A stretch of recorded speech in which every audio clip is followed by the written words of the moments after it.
Hello, everybody. My name is indykenobi, and I will be your guide for this KOTOR block we have coming up here. First run is going to be any percent no major glitches, and I'm joined by my good friend Binks on commentary. Hello, my name's Binks Magnus. I run this game and sometimes commentate speedruns. Yeah. So any percent no major glitches is the any percent category, but we don't allow major glitches. It's exactly as advertised. Major glitches in this game mostly boils down to menu glitches. You can use menu glitches on the PC version and sometimes on the Xbox version to overlay two menus and get a lot of really weird effects from that. So if you're interested in those, then you'll see a lot of them in the All-Star Maps run that comes up after this. But we're not going to do those in this run. We're also not going to do any displaced load zones and not going to do any door clipping. So that's what we're not going to do. But you will see plenty of cutscene skips and other interesting tech in this run. I really like NMG. It's a good category, I think, for people just getting interested in KOTOR speedrunning because it has a lot of neat glitches in it, but it's not too overwhelming. So let's go ahead and get started. The first thing we always do when starting a KOTOR run is quit the game because it's important to start from a fresh instance of the program. I will show you that I have no saved games up my sleeve, so we're doing this straight. Now, the character build for this actually changed recently. We were scouts for a long time, and now there's a Scoundrel build that is generally a little bit faster than the scout build, but they're within like 5 or 10 seconds of each other, so it's sort of personal preference as to what you do. We'll do our classic mullet man. NMG, the idea is to hit things with a lightsaber really hard, so we're going to max out our strength. We'll put a few points into dexterity and constitution so that we can survive a little more easily. And then the last points we're going to put in charisma because it's important to persuade people in certain places, and charisma helps our persuasion. For skills, we're going to take 1 point in a lot of different things. 1 point in security is to unlock one particular door on the Endar Spire. We'll take 4 points in persuade. 1 point in stealth gives us an extra belt at the beginning that we can sell for credits. And then 1 point in demolitions. We need demolitions in order to do a trick called a Jedi mind trick, which we'll explain more when we get to it. That won't be until Tatooine.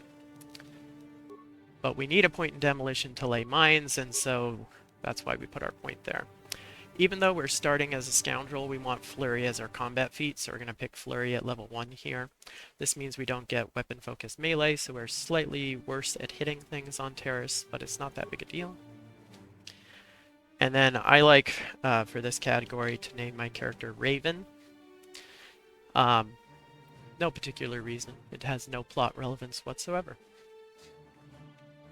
So I think we're ready to start, so maybe I'll give a countdown. Alright, so 5, 4, 3, 2, 1, go! So KOTOR is a very broken game, and the glitches are going to start right away.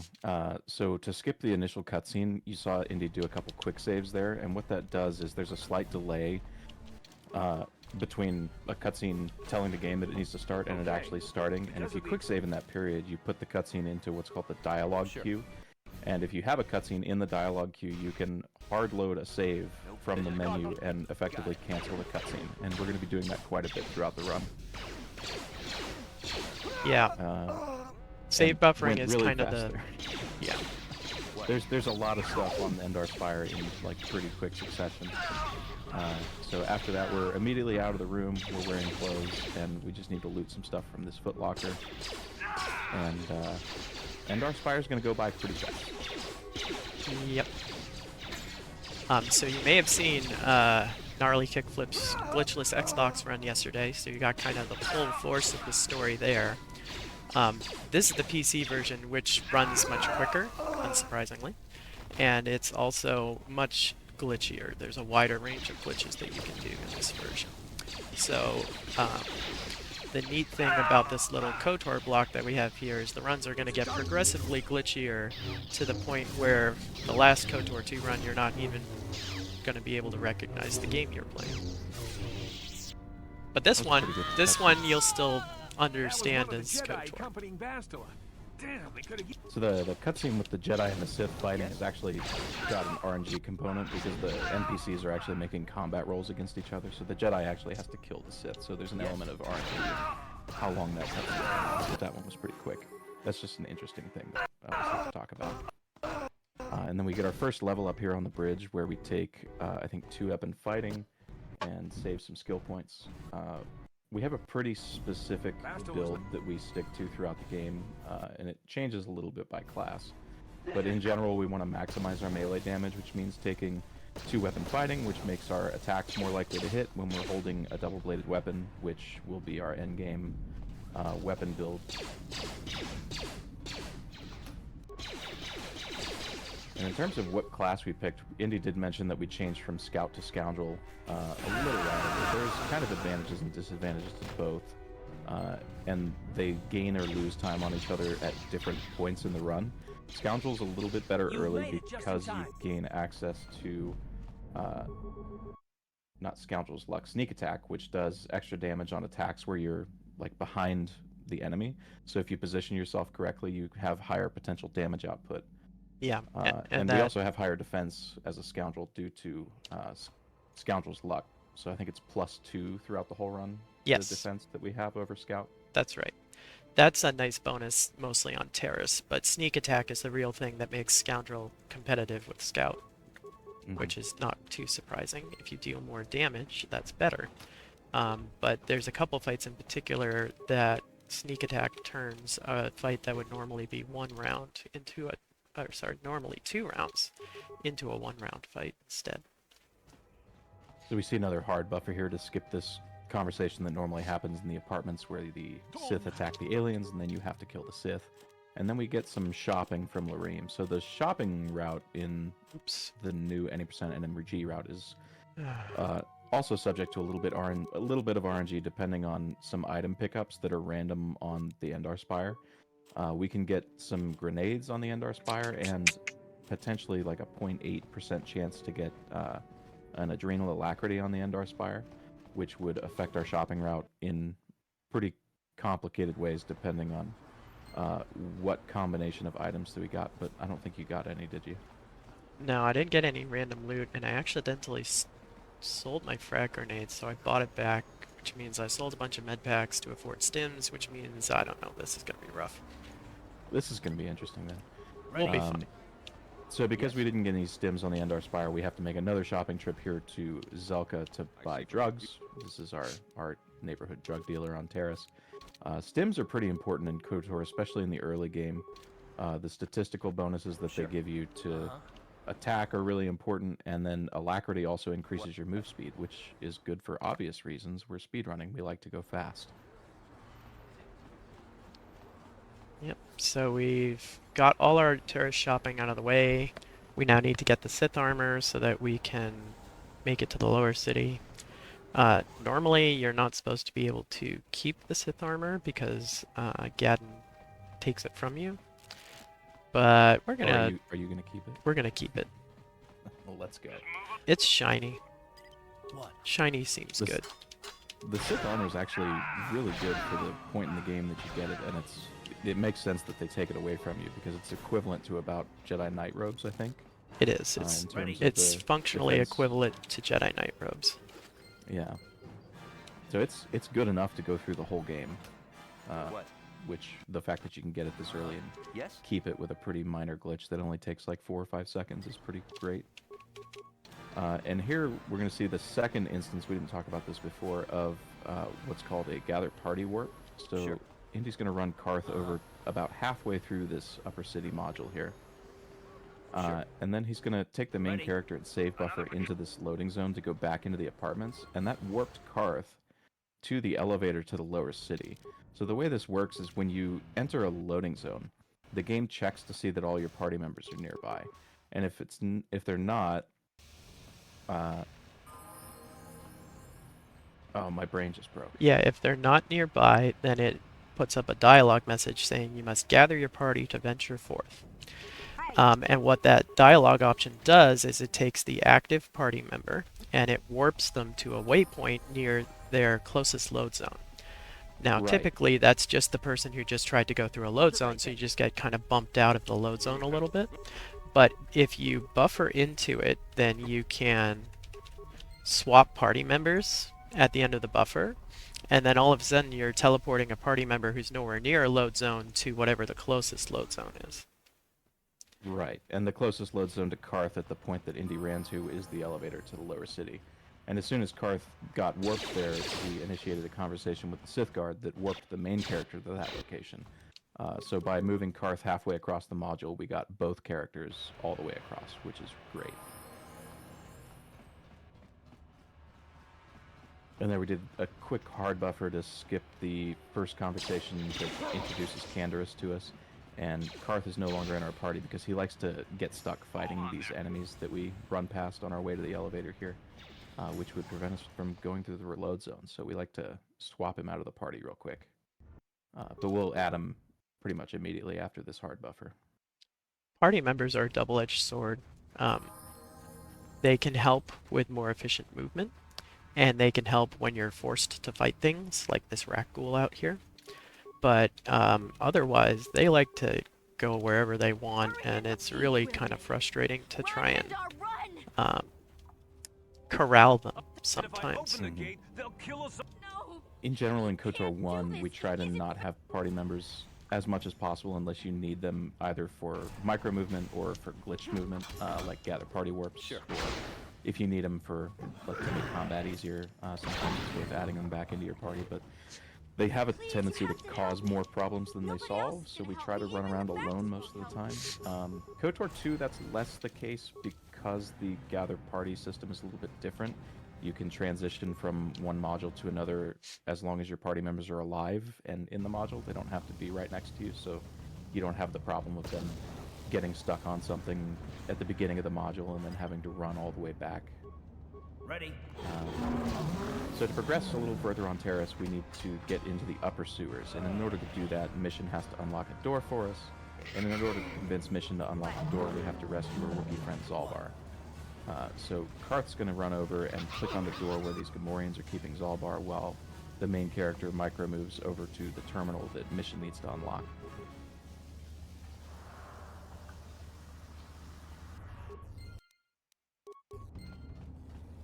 You won't be able to.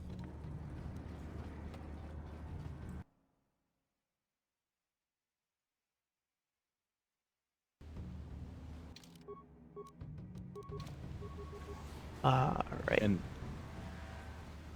yeah, and now we're in the upper sewers. We used to take a party member in here, but it's kind of debatable on whether or not it's even worth it. So, yeah. There's a lot of enemies here, as you can see. So in order to bring a party member with us, we would do a double GP warp. And that is at most a second and a half faster than what I'm doing, which is just running through the sewers and doing the Rancor juke. Yeah, and it's much easier to lose more time than you could potentially save with that 1.5 seconds. Just do that. Gip warps taking a while, or combat, people getting stuck on things. So here's the Rancor. We're gonna dance. So, yeah, normally you're supposed to put a grenade in that pile of bones along with some quest item that makes the Rancor go eat the grenade. But if you just run perpendicular to the Rancor, you can kind of just juke past him like that. And now we're in the Volker base. Our commentator should hopefully be louder now. Do you want to explain turret skip? Yeah, so there's 3 turrets at the end of this hallway that will basically just insta-kill us, and the game wants you to go find a key and deactivate them or use your computer skills, but if you just throw concussion grenades at them, if we throw 2 concussion grenades, we have like a 65% chance of stunning all 3, and we can just run past. It's 59.6, but yeah. Is it 59? Okay. Yeah. Rounding. Yes, rounding. And Um, so and in if the event where we don't stun all three, Indy just kind of goes for it, and you have like I think a 10% chance of making it to the end of the hallway without one of them shooting you. it is Or 30% chance to survive if 30. one is alive. Yeah. So that was actually not a great turret skip. A 30 with one, 10 with two. I think something pretty close to that. Yeah, basically. Um, and this is where this is why we would previously sometimes take a party member in here because it would let you send the party member over here to the garage head's desk to get these I'm gonna have to heal. computer spikes out of the footlocker and move the main character over to where we need to be. But I'm gonna have to heal it's not that twice. big of a deal. It doesn't save that much time. But now the reason that we came in here is because the swoop gang that we talked to earlier wants us to steal this prototype swoop accelerator from inside this base. And as soon as we open this door, one of the gang leaders here is going to try to make a deal with us to go kill the other gang leader. So we're going to hard buffer that conversation so that we can skip it in order to pick up the swoop accelerator without talking to anybody. And then we're actually going to talk to this guy. Because now that we have the swoop accelerator, and if we talk to him and we agree to kill the other gang leader, we just get kicked out of the base back to the lower city. And it's a lot faster than trying to run back out of the garage and the base with a bunch of enemies active. I did kind of a big circle when I was picking up the swoop accelerator because there's actually a frag mine in front of it. And as you can see, I'm a little bit low on health, but I always know that I'm doing a heal right here to set a transit point so that we can come back to Javier's Cantina faster after the swoop races. So I always try to budget my health in the garage to use as few med packs as possible. Yeah, anytime you transit back to the Ebon Hawk or the apartments on Terrace, you get a full heal, which is a mechanic that we make pretty good use of in unrestricted categories with a glitch called a fast lane that lets us transit back to the Ebon Hawk at any time. So you kind of have a heal on command as long as you're willing to burn like 6 or 7 seconds that it takes to actually do the trick. And now it's time for swoop racing. Mm-hmm. And this is one of the categories where we do actually have to do both races. More unrestricted glitch rule sets let you do only one race, and the game is tricked into thinking that we've done two. But here you actually get to do 2 swoop races, so time to show off the skill. The goal for this race is under 23 seconds.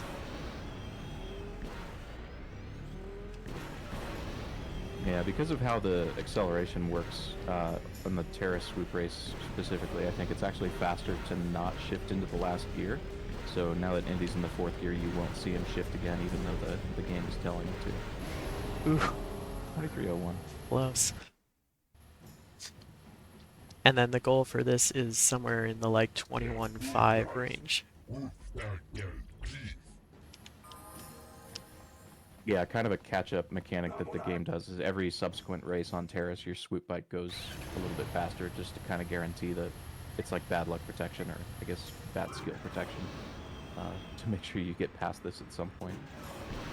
Yeah, this is the only place where you're forced to swoop race in the plot, and so they tried to make it so that even if you're not good at swoop racing, you can get through it.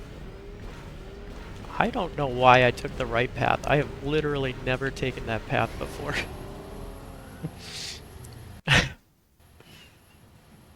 Oh, we're supposed to fight Brejik here, but that sounds long and involved, so let's not do that.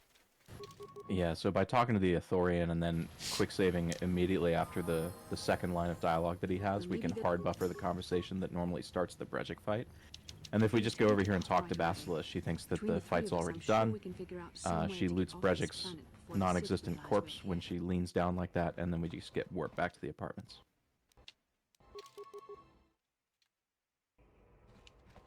And now Indy did he set his transit point in Javier's Cantina earlier before we did the swoop race. So now he's going to transit back to Javier's Cantina and add Zalbar and Karth to his party. We need Zalbar to do the Sith base because he's pretty powerful in melee combat, and we have to make it past two pretty difficult fights here in the Sith base. The first one being an assault droid, and the second one being the Sith governor.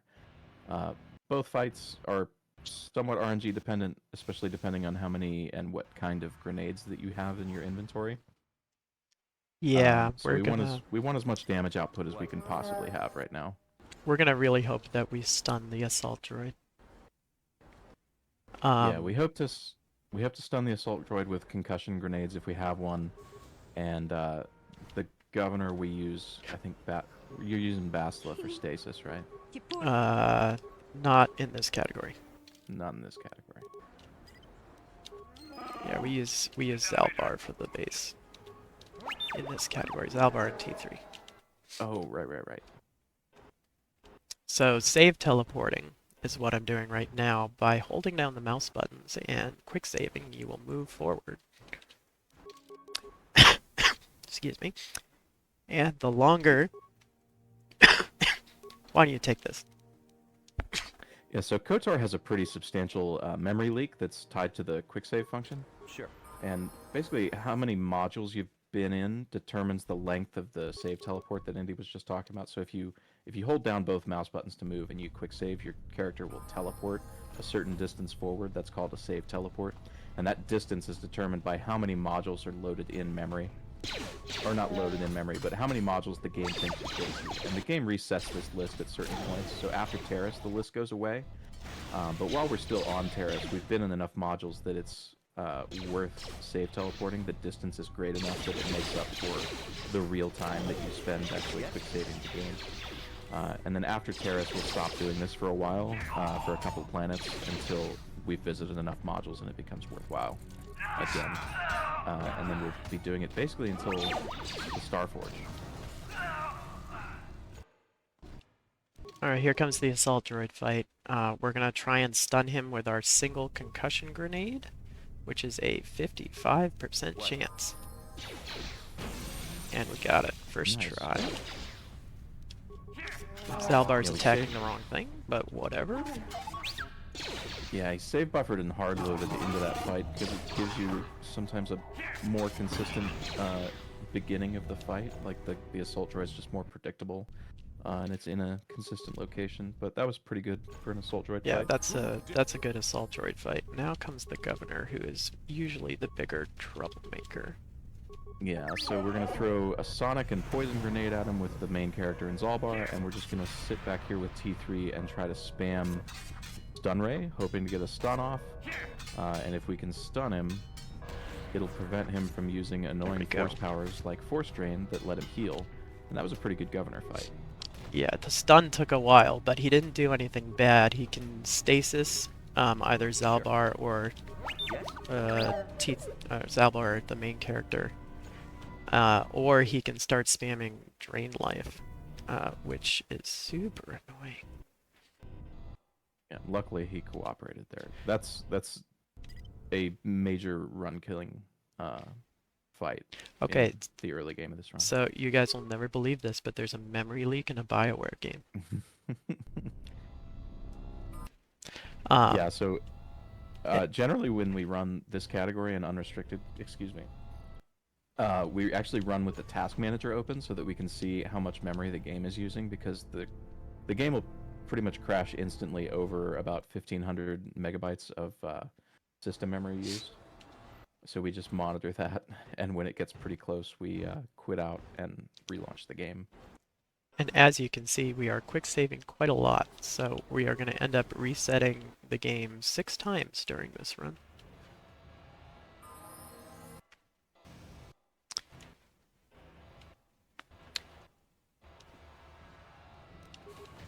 It is not an exaggeration to say that save teleporting saves like 10 minutes over the course of the run. Oh yeah, you'll see how powerful it is on planets like Tatooine, where we're running across this huge Dune Sea module, and you can get from one end to the other in several save teleports. If you go to Tatooine at the end game, like we used to do in certain all quest runs, you can get pretty much across the Dune Sea in like 2 or 3 save teleports. It's actually pretty nutty. Too long. We cannot risk her escaping Taris.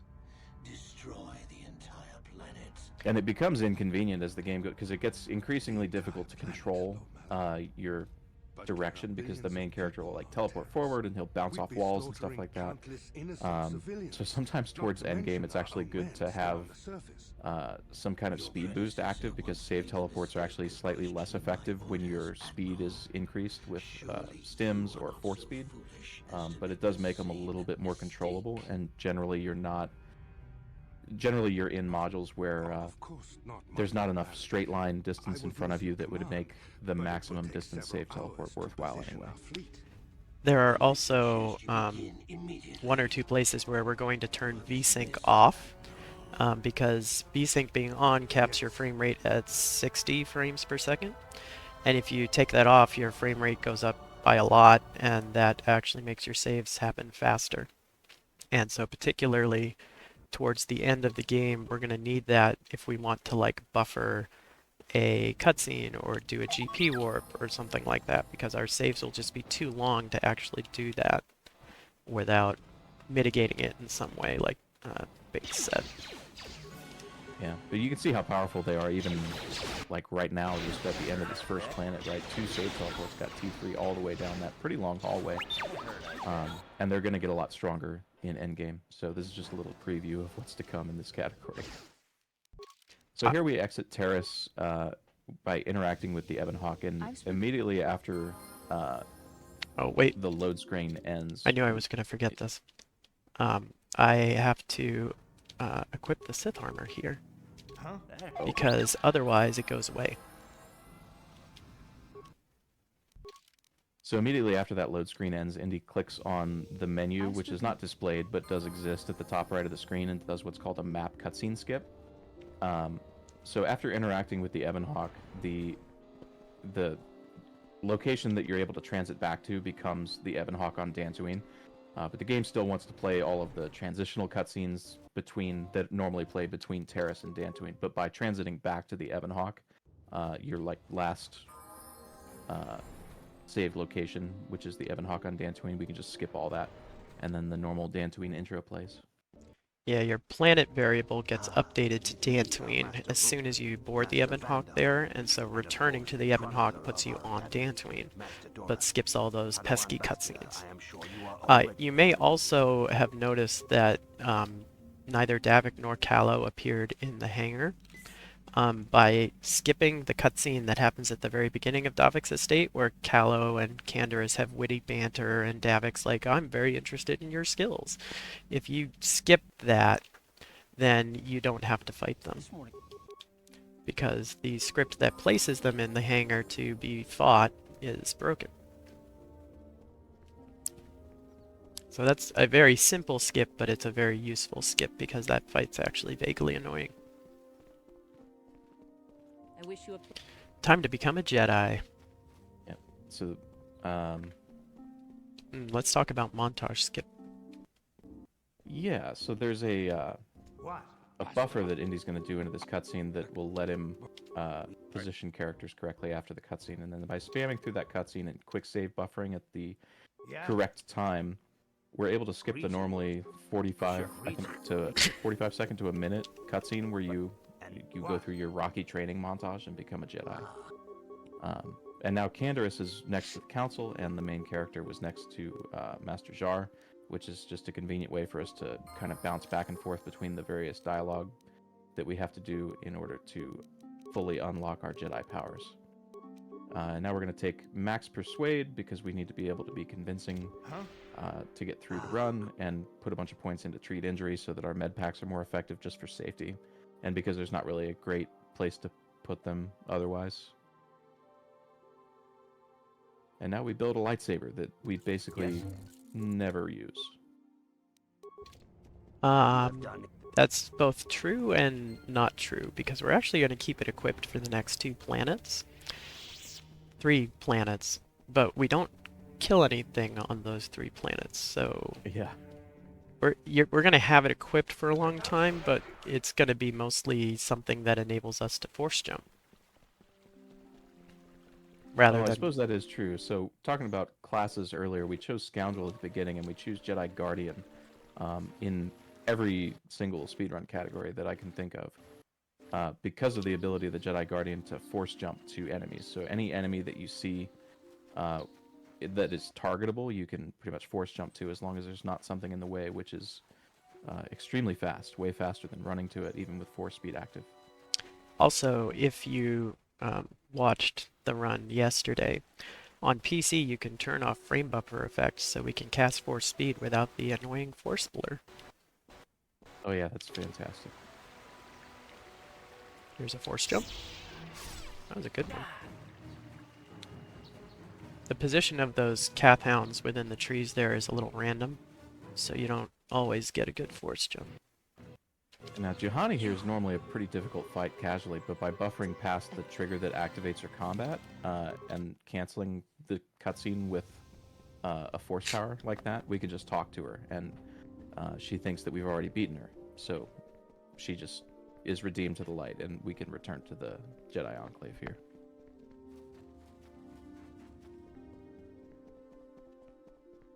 So that's one of the major combat encounters from this planet, and then there is some more combat that you would normally do casually inside of the Rakatan ruins, but we're just pretty much going to run past it.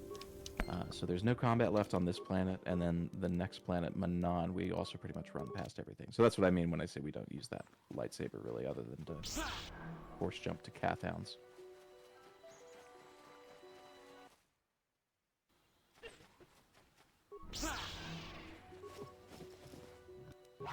Now we loot the settler because he has the Verpine enhancement. He has a Verpine headband, which we will equip, but mostly he has a lot of stuff that sells for a lot of credits. Oh, right. He had the Ichani fiber armor. Yeah, he's got some Echani stuff that sells pretty well. And we're going to need to sell a bunch of stuff so that we can afford really good stims. Because stims are going to make things a lot easier later on for the sort of forced fights we have to do. Yeah, we're still pretty much going with the drugs that we bought at the beginning of the game, Yes? and that's going to last us until the third planet, which is Korriban. And on Korriban, there's a vendor that sells a lot of like greater stims that give you a bigger bonus, and it's convenient because we're going to be pretty much out of the stims that we bought at the beginning of the game by the time we get there. So we want to have enough money by the time we get there to basically buy all the stims we need for the rest of the game, which are way better. And now here's the first instance of the Jedi mind trick. So by buffering into the trigger where the star map would normally activate and then activating a mine, the mine laying animation interrupts the cutscene that plays where the star map opens. Normally the cutscene lasts a little bit longer and Bastila talks to us about stuff, but because the mine laying animation interrupts it, we're able to just leave. And this is an important difference from a standard buffer because a standard buffer just skips the cutscene completely. But a Jedi mind trick actually lets the cutscene start a little bit, and so if there are, say, flags that are activated at the beginning of a cutscene, we can access those flags, but still skip everything except the first 2 seconds of the cutscene. Yeah, which used to be something we could only do with menu glitches. There's various cutscenes that unrestricted categories can partially skip because of the way the things that they're allowed to do that NMG can't, because they have to watch part of the cutscene before skipping the rest of it, and just unrestricted is able to do that, where before we found JMT, we were not able to do that in NMG. It is very limited because, like, if the cutscene has scripted character movement at the beginning of it, then the scripted movement interrupts the mine laying and it doesn't work. Certain cutscenes just won't react to the mine based on how the game treats the conversation internally, but it is useful in 4 places, which is why we buy 4 mines at the beginning. So at the end of Tatooine there, you saw Indy do 2 more map cutscene skips, just to skip some cutscenes that normally play in between Tatooine and the first planet. And now we're on Manan, which is a convenient first planet to go to because there's a lot of XP and credits that we can get here without really fighting anything. So it's useful to come here first because we're fairly under-leveled and we don't like to have party members with us, which would help during combat. Um, so yeah, it's a good place to go to first. We are going to add Bastila to the party here, though, to help with some movement around the city. And also in the Sith base, the first like mini dungeon on this planet that we have to go to. She's going to be useful for getting out of there a lot faster with a GP warp.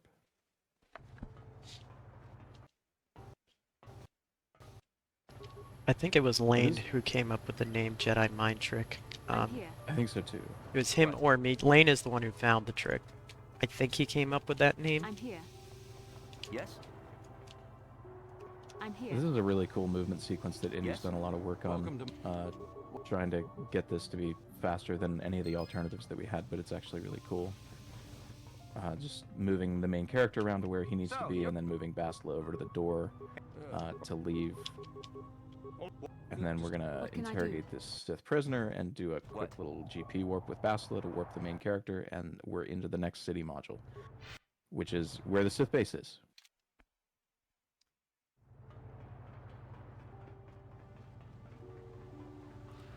Yeah, this method of getting to the Sith base is about 2 seconds faster. Hey. Oh, thanks. Bastila, you're lagging behind here. It's about 2 to 3 seconds faster than the usual method, which is returning to the docking bay and going through the Sith hangar. Yeah, Bastila didn't keep up with me. That's pretty rare. But that's okay. Yeah, so it's a really cool looking movement segment, but it doesn't actually save as much time as it looks like it does. But still, I like it.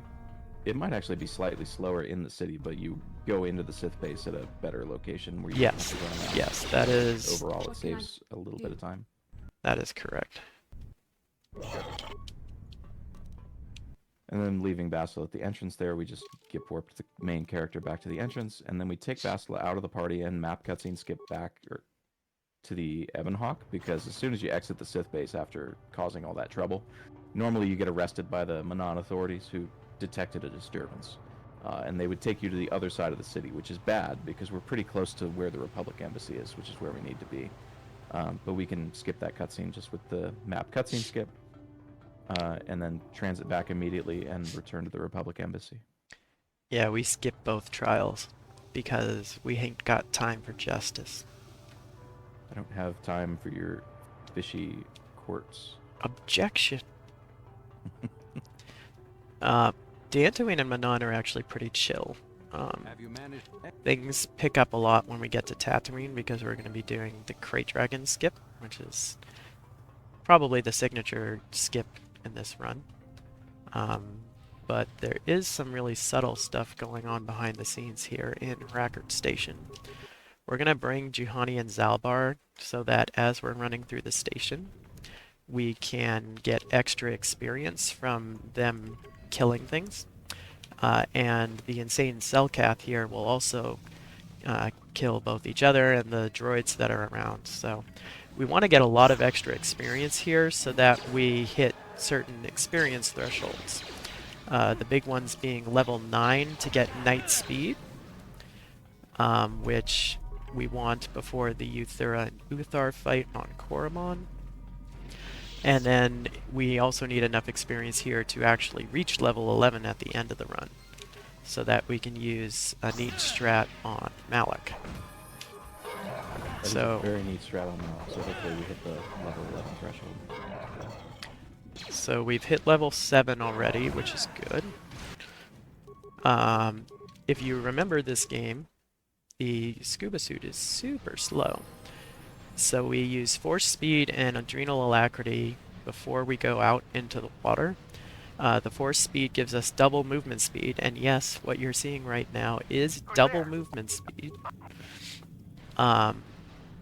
And since force speed only lasts about 36 seconds, if we have alacrity on when force speed wears off, we don't actually lose any movement speed. We still keep the double movement speed from just by having the alacrity stim on. So the combination of those two means we're going to be able to move at double speed throughout this underwater segment, and it's still super slow.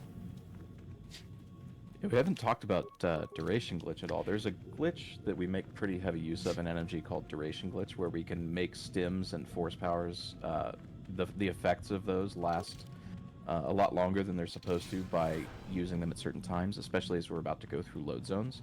Load zones and quick saves just kind of work in strange ways due to the nature of the PC port to extend the duration of active buffs. Yeah, and it's a really key glitch for stim routing and things like that, and it doesn't exist on Xbox version. It's like some Yeah. sort of hacky correction they tried to make to adjust for load times on PC versus Xbox. But we make good use of it. The other thing that just happened is you'll see I auto leveled to 7, and this actually got me a point in strength. And you're normally only supposed to get attribute points every 4 levels, so like 4, 8, 12, etc. But it turns out that when you auto level, the game only looks at your current class level to determine if you should get an attribute point. And so level 7 happens to be our 4th Jedi level, which means by auto leveling at 7, we get a point in strength. So right now I have 20 points in strength. And now because of the same thing, if I auto leveled at level 8, then I wouldn't get an attribute point there, but I'm just going to manually level at level 8 and get an attribute point that way. So I will have 21 strength at level 8 when normally you're only supposed to be able to get 20. And the same thing will happen at level 11. We'll be able to get a point of strength there, which is why it's one reason why it's so important to reach level 11 at the end, because we get a little strength boost for the last fights.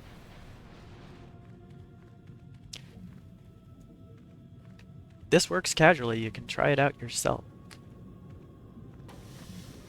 Yeah, it's a really cool thing that Indy found that makes our builds a lot more effective, like pretty much no matter what you do, right? Because just if you take auto level at certain levels, as long as we, have skill points maxed to do the things that we need to do, there's really no reason not to do it. Yeah, the only Unless way you would, there, unless you would automatically select a feat or something that we don't want, which just doesn't happen at the levels yeah, that we auto level at. the price is you don't get to select um, any feats or skill points or whatever at those levels. But at level 7, we wouldn't normally get a feat, and so we just get an auto-selected force power, which is stun. And at level 11, our auto-selected force power is going to be stasis.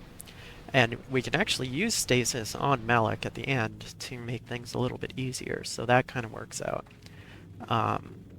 We do have to adjust for skill points, because instead of putting a point in Persuade like we would like, we get a point in Awareness, which is completely useless.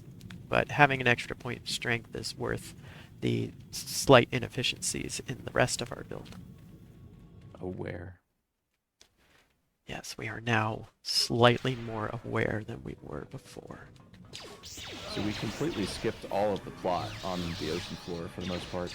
You're supposed to normally either interact with that console and either kill the big fish or blow up the facility and make the fish happy. But we just sonic buffered. We did a save buffer and then canceled the cutscene where the fish normally kills you, and skipped all of the plot. So normally up here at the top of the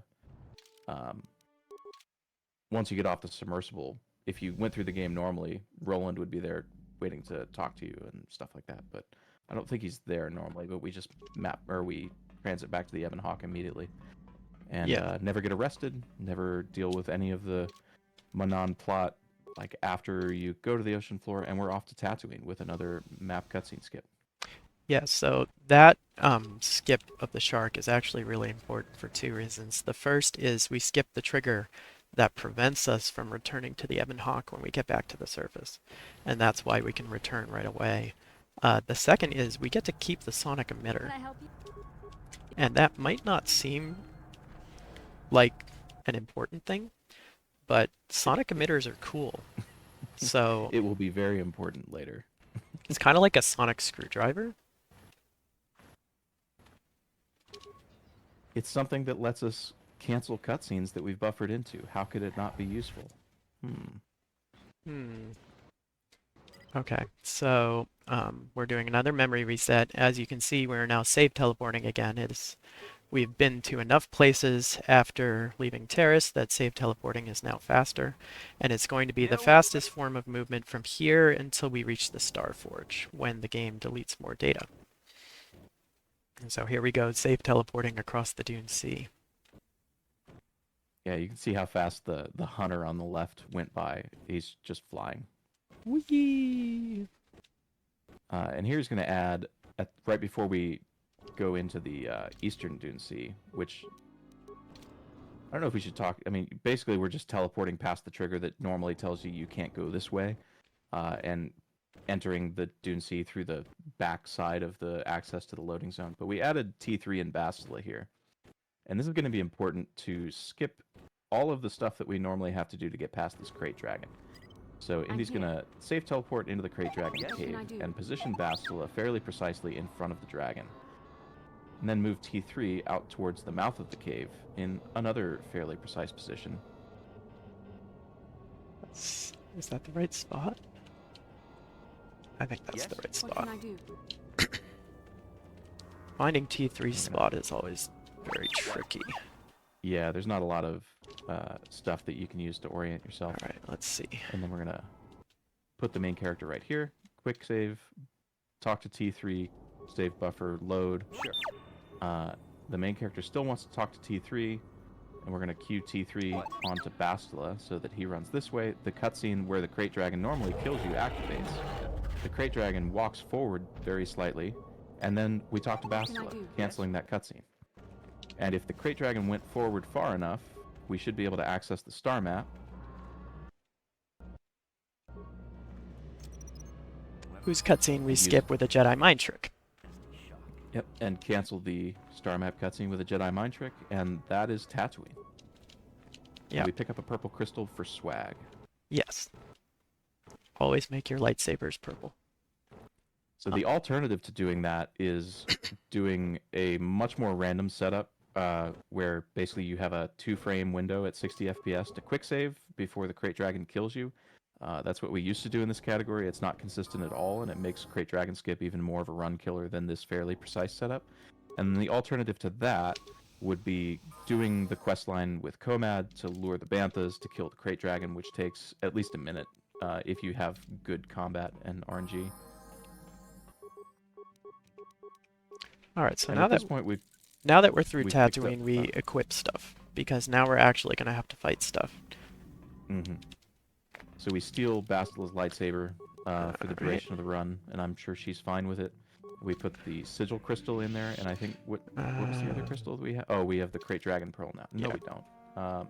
Wait. Opari crystal? Opala. Opala crystal. The Opala is really the only crystal that we can get. Mm-hmm.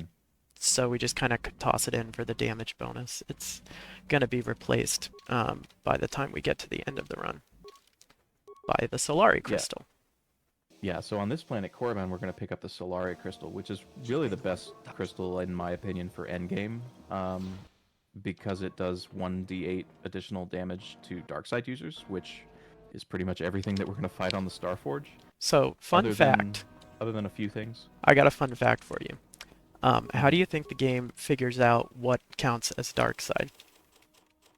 Well, I'm sure that there's just a class of enemy that all of the Dark Jedi are inherited from that has some kind of flag saying it's a Darkseid user, Yes, right? that would make total sense, but it turns out that would. every enemy in KOTOR has an alignment variable.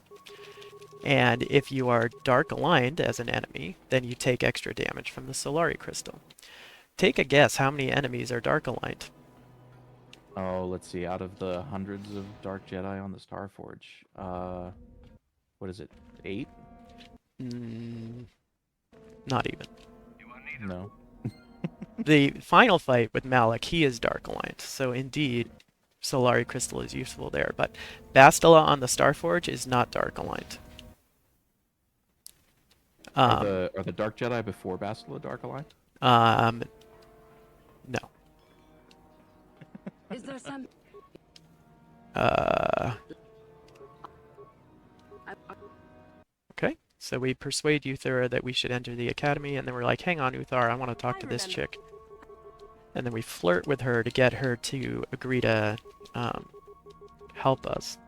This is one place where a male character has a very slight advantage on a female character because you get to do the flirty persuade option, which is easier to pass. Ooh, I got the Uthura stick.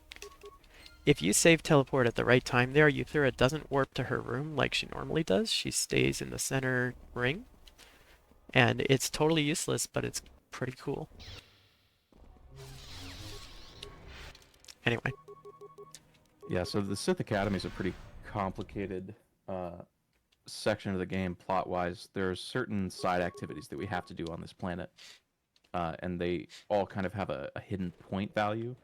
And you need a certain number of points to impress Uthar enough that he'll take you into the tomb of Nagasado, which is where the star map is. So we need to do some side content real quick. Oh. And what we did by talking to Lashao is send her over here to spawn these Tucatas, and we get a quick memory reset before this fight. By the way, speaking of enemies that are not dark aligned, Darth Malak on the Leviathan is not dark aligned. There you. It's like literally 2 enemies we fight in the entire run are dark aligned, which is why one of the changes I made when I started running this again was not equipping the Solari Crystal until after Lahan, because you really only need the extra damage for like Malak at the end. That's really the only time you need it. Yeah, it used to be the route would have us equip it pretty much as soon as we got it, because the conventional wisdom was like, well, it's a good crystal, right? And it is a good crystal, even without the 1d8 extra damage to dark side users, because I think it has an attack bonus in there too, or something. Yeah, it has +3 attack and a flat +3 to physical damage, and that's all better. Like, that alone is better than any other crystal we get. Yeah. So it's still worth equipping, but it's not so worth it that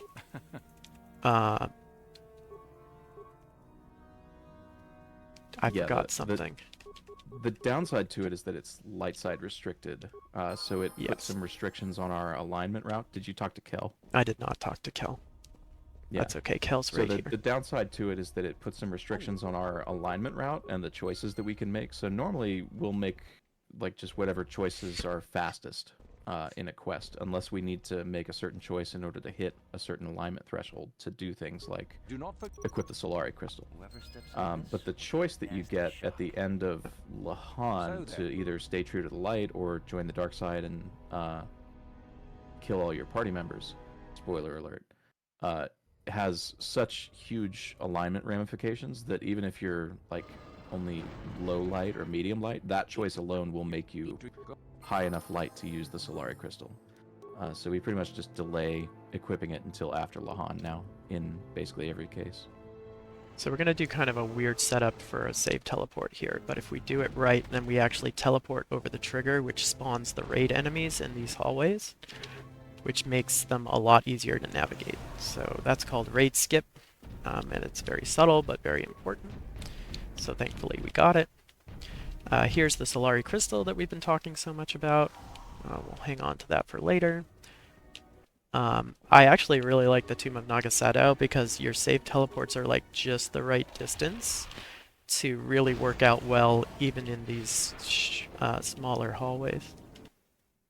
This is also kind of a weird looking buffer, but by running backwards and buffering with force speed, we're able to hit a very small trigger for the star map cutscene and skip it while still getting the star map. Now we're going to fight Uthar. He is some big fancy Sith that we one-shot.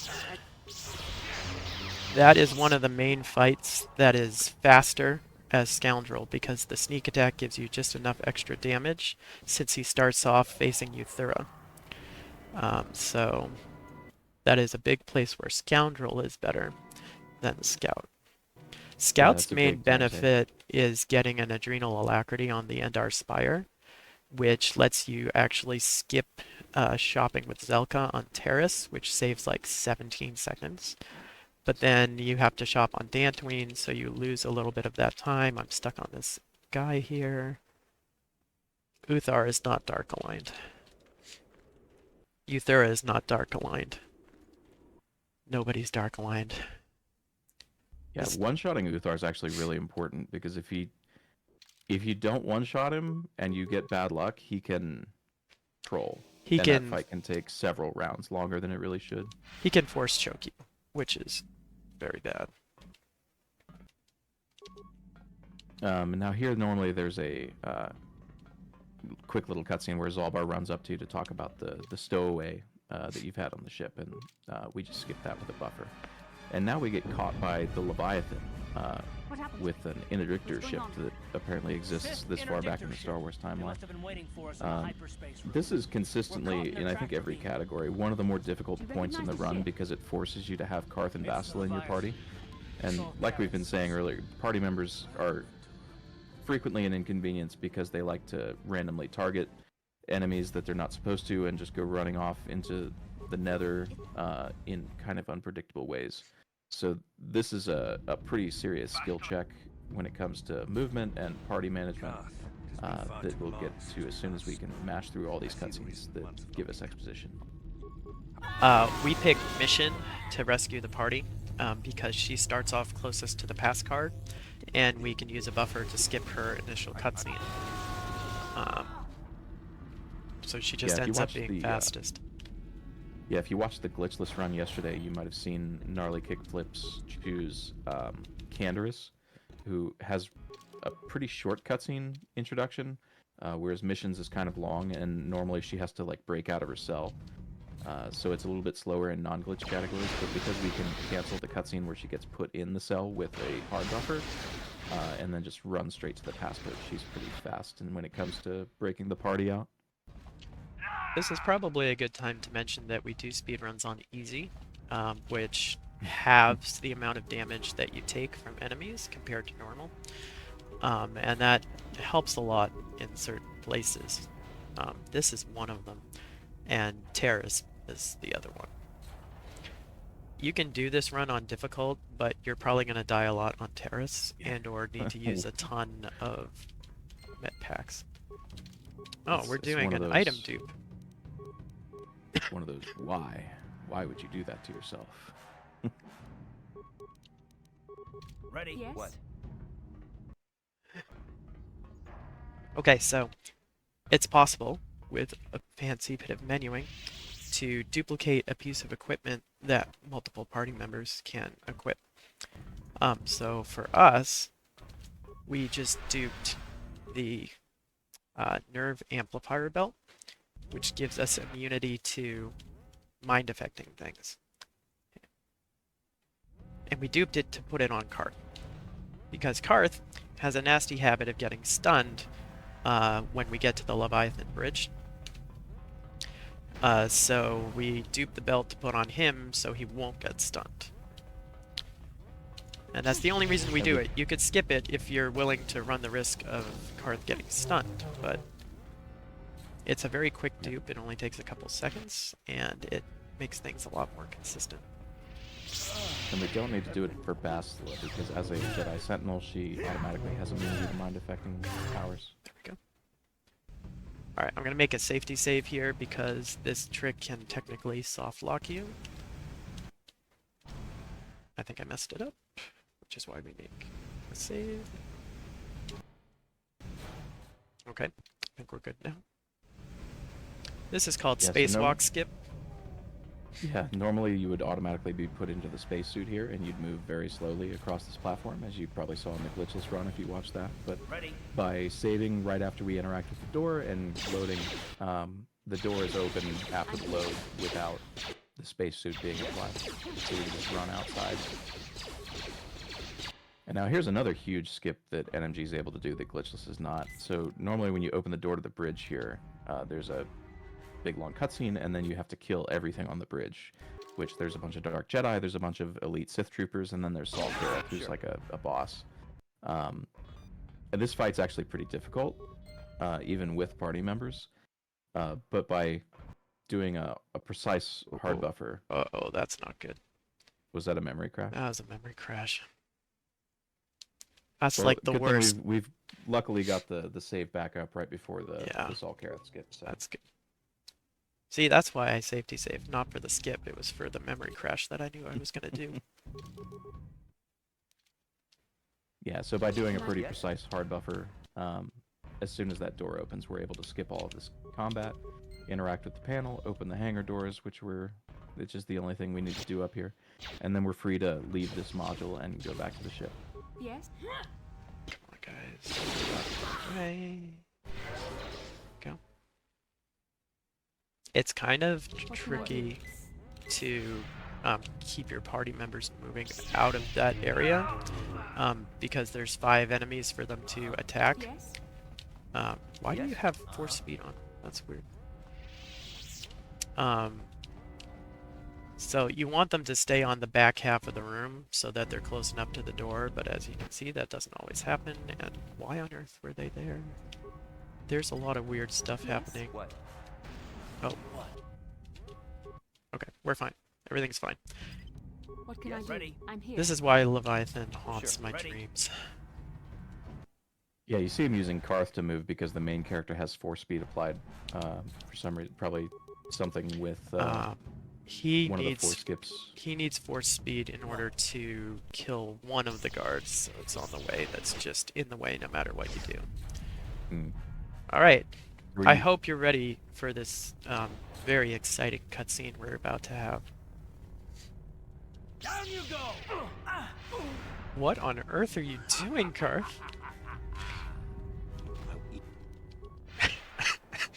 Karth's placement is strange sometimes. It's like he forgot he had a gun. We've mentioned that this is a spoiler-free run, right? Oh yeah, spoiler free. Oh jeez, that's like the spookiest possible outcome.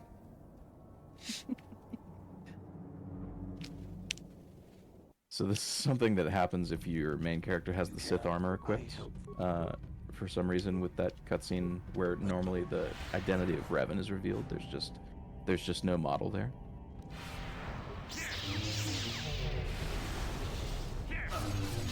It's a good Malik phase 1. Oof. Everyone's in the wrong position because of Karth. Yeah. I'm so confused right now. I don't even know where you are. Yeah, so we actually did a little trick there.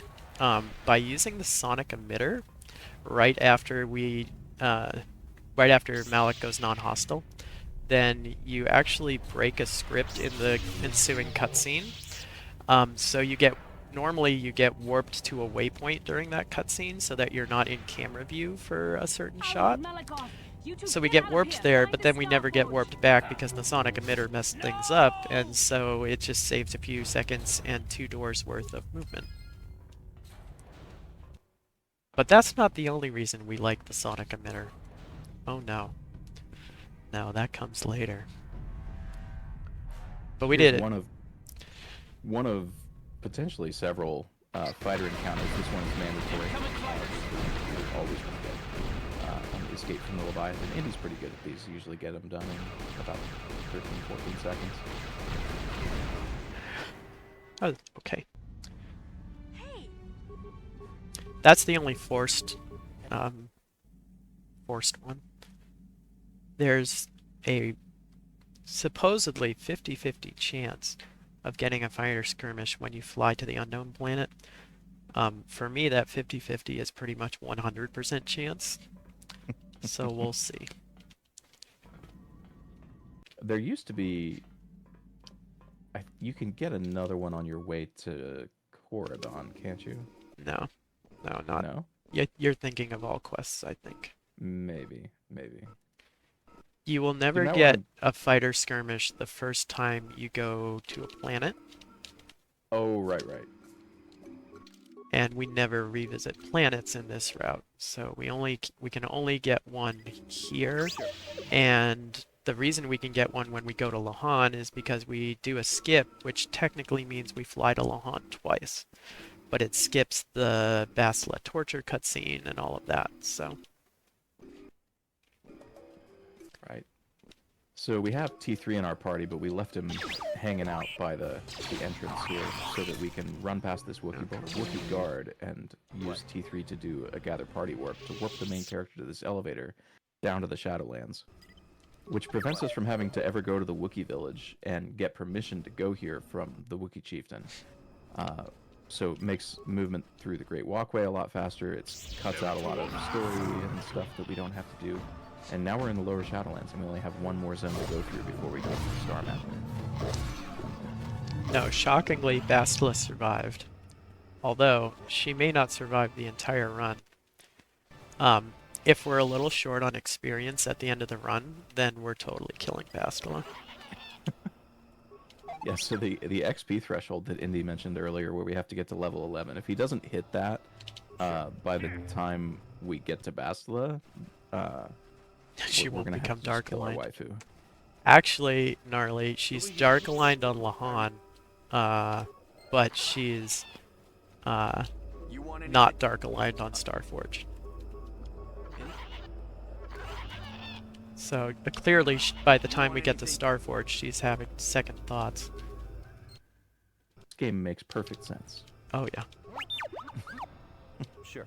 So by talking to Jolie with T3 and then swapping back to the main character, we actually make it so that the main character doesn't switch positions to go next to Jolie, which he normally would, which means when Jolie spawns, he spawns in right next to the main character who's still over by the poachers, so it just saves a little bit of movement.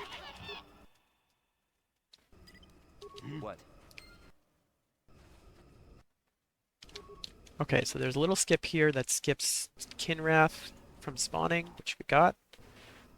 There's a backup if we don't skip that, which involves GP warping Jolie out. But since we got it, we can do this last skip here. Yep. And that's kind of a interesting Jedi mind trick there. So we do Kashyyyk last because by doing it after the Leviathan, you're able to just tell the computer, I am Revan, give me the star map, and the computer's like, okay. But we still want to do a JMT to skip the animation of the star map opening. So we have to do a Jedi mind trick and then talk to the computer and then spam through that dialogue fast enough that we get to the cutscene of the star map opening before the JMT cancels our dialogue. Yeah, you have to mash enough so that you get to where you need to be in the conversation within 2 seconds. That also happens, we did a JMT when we were talking to Uthar. That skips the segment where he sends you to your room after getting enough prestige points to rest up before you go to the tomb. And that one is also something where you have to mash quickly enough to get to where you want to be, but that's one's easier than the Kashyyyk one. Uh-oh. Talk to me, Gorwookin. Yeah, Gorwookin won't talk to you when you're in combat, unfortunately, so sometimes you have to wait a second. There's actually something a little weird with Gorwookin. There's like a area trigger that will have him talk to you if you are like close enough to the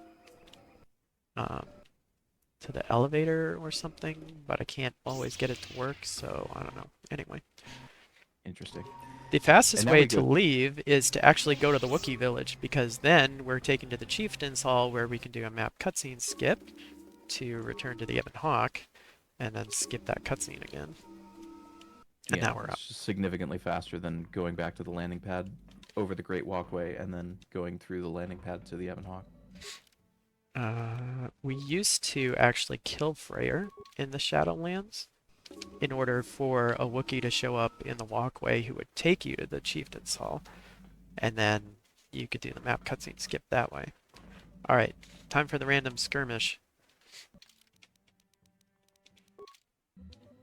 I didn't get it. I did RNG manip.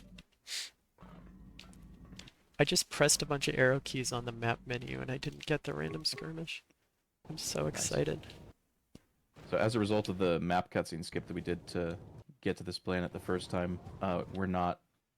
We spawn in the default loading zone of that module instead of right at the loading ramp to the Ebon Hawk, which is where you normally come out, which lets us skip the intro cutscene to Lahan and a combat encounter with the Rakatan tribe.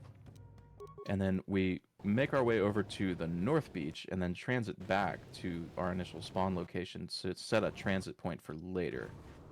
Because we have to go over there to talk to the village elders in that village. But the way that we have to do Lahan is pretty specific, right? We have to go over here to this camp, talk to the one, make him mad, kill him. Well, no, we don't have to kill him. We just have to free the Yeah. Rakatan prisoner that he has, We and then escape this village.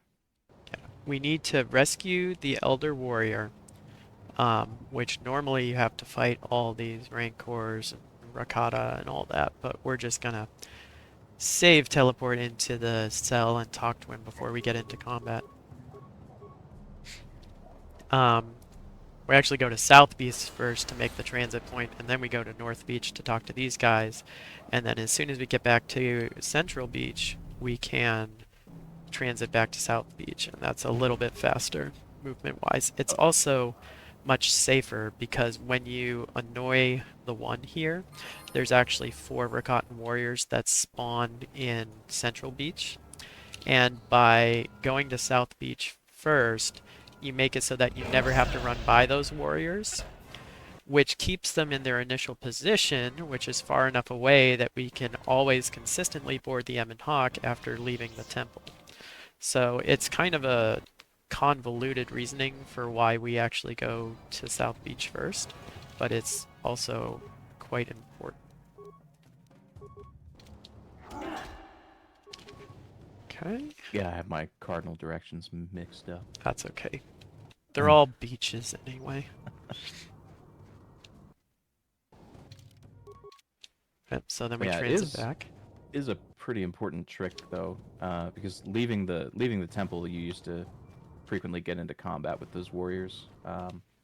Because we'll do a trick to try to make it so that as soon as we get back into Central Beach, we can just immediately get on the Hawk without really running anywhere. But it used to be the case that sometimes it didn't work, and now it always works, which is great.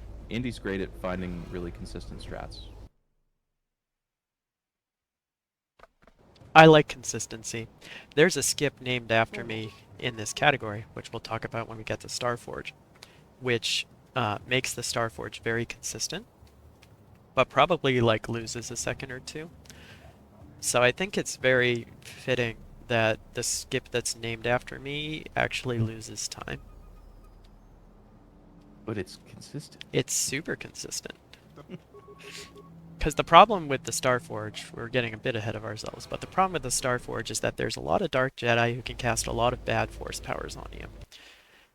And that means on Deck 2 in particular, there's a hallway that we call either the Hallway of Doom, the Hallway of Pain, or the Hallway of Death. And what Indy Skip does is skip the trigger that spawns enemies in that hallway. So we're able to just run through an empty hallway nice and calmly and make it to the next deck without issues. But the problem is there's no enemies to force jump to. And so instead of being able to force jump to cut down on movement a little bit, you're forced to just run with force speed. So it's slightly slower. But I'll take like a 1 or 2 second time loss for consistency every day of the week. The hallway of not actually dark aligned. Okay, we have a cutscene skip here, which is a bit unique. Can we talk about that one? Yeah, so normally we're able to skip cutscenes with hard buffers or something like that. This one you can't actually skip because it's tied to the... Oh, wait, what am I It's in thinking? its separate module. So, yeah. It's a stunt cutscene where normally you would get the face, the jaw drop Malik thing. But so we quick save before we enter the temple and that cutscene starts in order to quick load and take Juhani out of the party and add Canderous. And the reason that we add Canderous is because when we leave the temple and go back to the central beach where the Ebon Hawk is, Canderous will spawn right next to the Ebon Hawk, which is like his scripted location for the cutscene that normally plays when you come back from the temple. And because he spawns there, you can just swap to Canderous as a party member and immediately board the Ebon Hawk, which is great.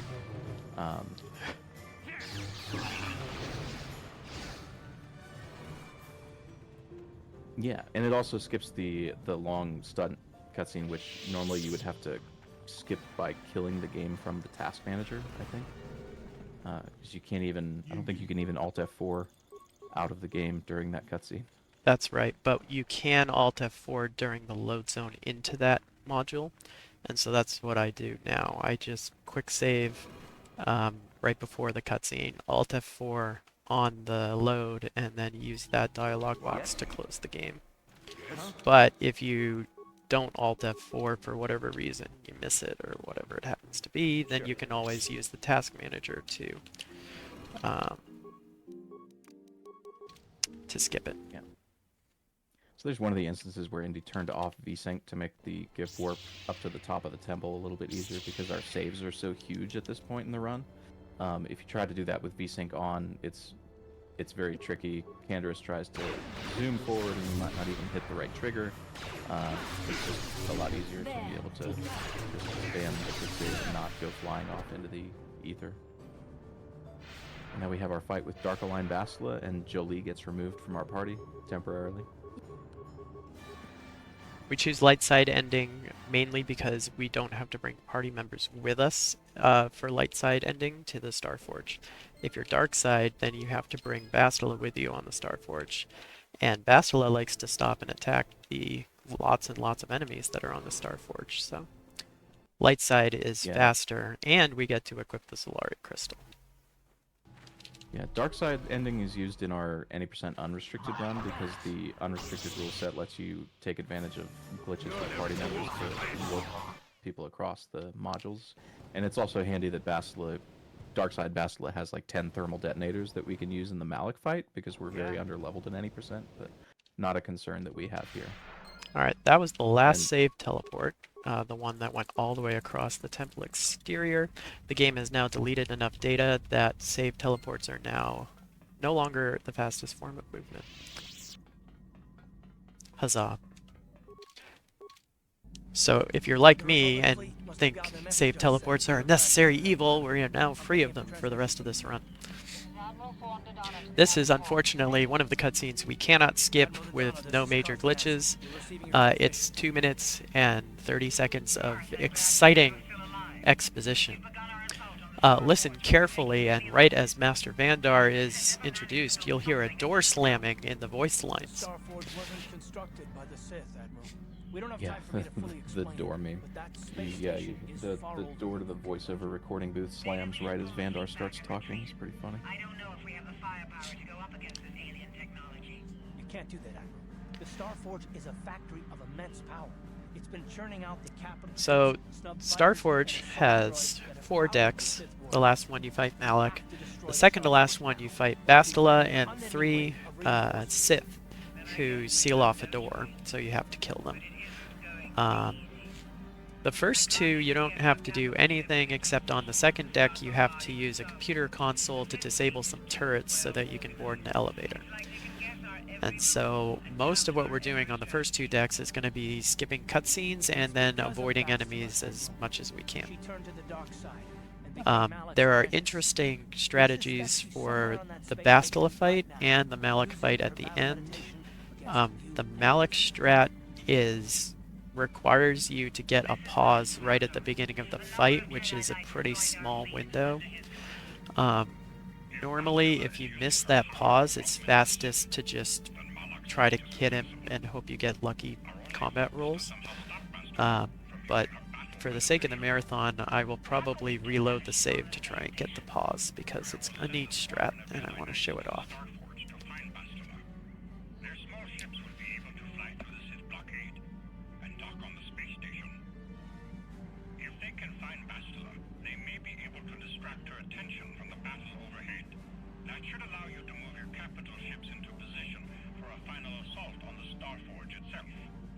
justice after all you've done, Carson, but the Jedi may need all the help they can get. Don't worry, Admiral. The Evanhawk and her crew are gonna see this through to the end. Yeah, I think we talked over the door. Yeah, I'm sorry.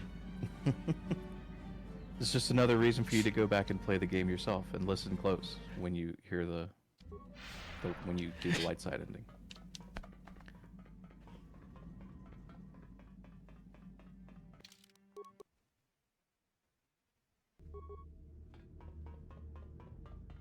So we do a quick force buffer there to skip the intro cutscene where normally a bunch of Dark Jedi come out and start fighting the Jedi that boarded with us. And yeah, the first deck of the Starforge is pretty much just running to the exit. We're gonna buffer through a couple, no, one more cutscene that normally plays where a bunch of Dark Jedi are gonna aggro on us. Yeah, so Here these assault droids aren't active because of a cutscene that we skipped, but if you target the door on the other side of it and just default action onto it, the main character will try to find his way around to the assault droids and eventually is successful. We call that parting the Red Sea. Yes. There is actually a very small chance that they won't move away. It depends on what attack they try to do. But if they try to use one of their special droid weapons on you, then they won't move out of the way. But you would have to have both of those droids try to use their weapons on you in order for them to still be in the way. Because as long as one of them moves, then you can get past. So I've like only seen once neither of them move. Alright. Here comes Indy Skip. This is not Indy Skip. First, we're going to skip this cutscene. And then we're going to do actually a save teleport at a very specific spot. And assuming I did it correctly, you will maybe see 3 enemies for this entire floor. The trigger that's... they have a bunch of triggers set up on the Starforge so that waves of enemies come at you. And they have like a start trigger for spawning waves and then an end trigger for like shutting them off.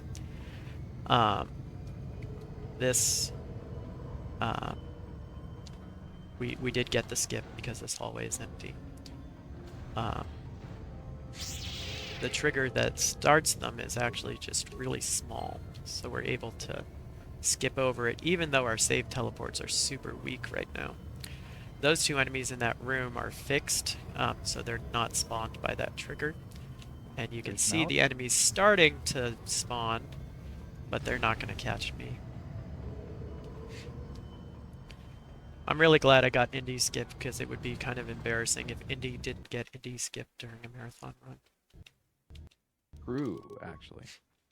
Now we do a hard buffer here as soon as we enter Deck 3 because there's normally a cutscene that plays where Malik, who we just ran past in the hallway, somehow got ahead of us again and is trying to amp up Bastila to fight us. Well, I have some bad news. We're gonna have to kill Bastila. That's a shame. We are gonna be about 200 experience short of the threshold we need. The threshold is actually a little bit past level 11 because we want our party members to be level 10. Because at level 10, both Bastila and Jolie learn stasis. And we need them both to have stasis. So unfortunately, poor Bastila is going to have to die. Ooh, I got a one-shot. Yeah, so we buffered into this encounter with these Dark Jedi, but we didn't hard buffer or use any force powers to cancel the cutscene because that would soft lock the game. We want those Dark Jedi to shut down this door and then fight us, but by open buffering into that cutscene, it delays their enemy AI from activating, so we only have to fight one at a time. So, and there is the second place where the sonic buffer comes in handy. Normally, as soon as you get to that point, right, Bastila will do this long walk across this huge room and try to talk to you, but by sonic buffer, using the sonic buffer, we can cancel that cutscene, and we can run to her, which is way faster, because we're fast. And unfortunately, we had to kill Darkside Bastila, but luckily we still have a Lightside Bastila in our party, so, I mean, she's not really gone. She's fine. It's only a flesh wound. Green Squadron, move in. What you may have noticed is normally Bastille is a 3-round fight, but by mashing default action, which is just the interact or talk button at the end of the first conversation, you can actually skip phase 2 completely and push her straight to phase 3, where Indy killed her. Yeah, so we skip phase 1 and the whole conversation ahead of it using the sonic emitter. We skip phase 2 by talking to her before she goes hostile, and then we just kill her quickly in phase 3. What can I do? Yes. What? All right, wait, we the have, sonic buffer also skips here. phase 1? yes, it does. I didn't realize that. That's Sure. even better I'm than I here. thought. Yes. What? I'm Yeah, here. it's like a 20-second time save. Sure. Okay. Here we go. Oh, we lost force speed. That's annoying. Alright, so we're going to make a quick save so I can try to do the cool strat here. Well done, Revan. I was. I missed it. So if he glows blue, that means he's already cast Force Immunity, which nullifies the strat. Well done, Revan. So we just have to retry this little conversation. Alright, we got it that time. I'm Sure. here. So having them cast Stasis makes it so that his defense is lowered. And so you get much more consistent combat against him because Jolie and Bastila actually lower his defense by 16 with 4 casts of Stasis because he's guaranteed to save against it, but if you save against Stasis, you're still slowed. So that makes the first phase much more consistent, and then we're going to do a similar thing at the beginning of the second phase here, which is much more lenient timing-wise. Now we're going to have Jolie do that, we're going to have you do that, and now we're going to have Bastila take out some of these Jedi popsicles, as we call them. I got to keep an eye on MC. Yes. Okay, you're fine, you're fine, you're fine. Yeah, being able to lower Malik's defenses really makes that fight a lot faster. I can't remember exactly what. I think he has like 38 defense, which is insane. It's one of the reasons why you miss so much anytime you're fighting. But yeah, lowering that is a huge Yeah, help. and we're able to just unfortunately, by this point, his do defense is back to normal, and he's used Force Immunity, so we can't actually kill him. But we are now at time.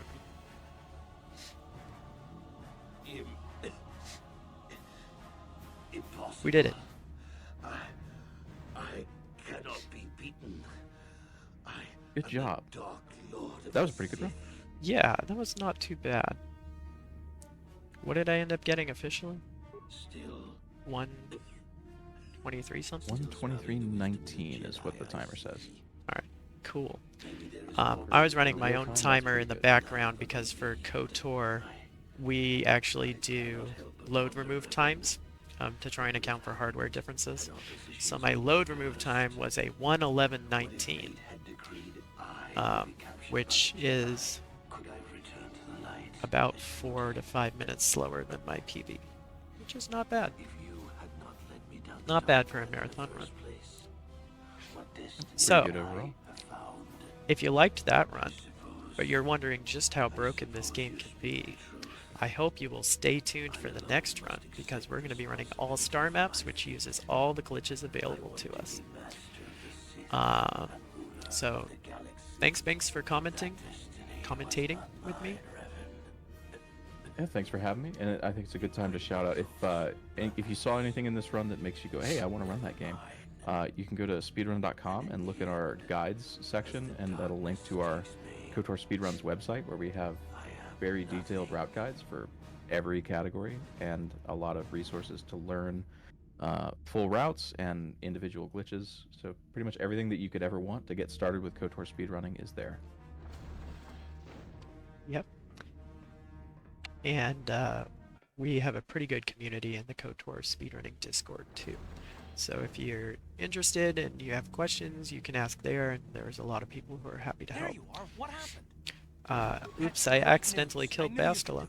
No time to celebrate just yet. With Bastila dead, the Republic has broken Accidentally through on the Sith purpose. fleet. The capital ships are in bombardment range. And that means we all have to get out of here right now before All this right. entire complex I'll be comes back down for the around next our run. ears. Everyone else is already on the ship. Let's move.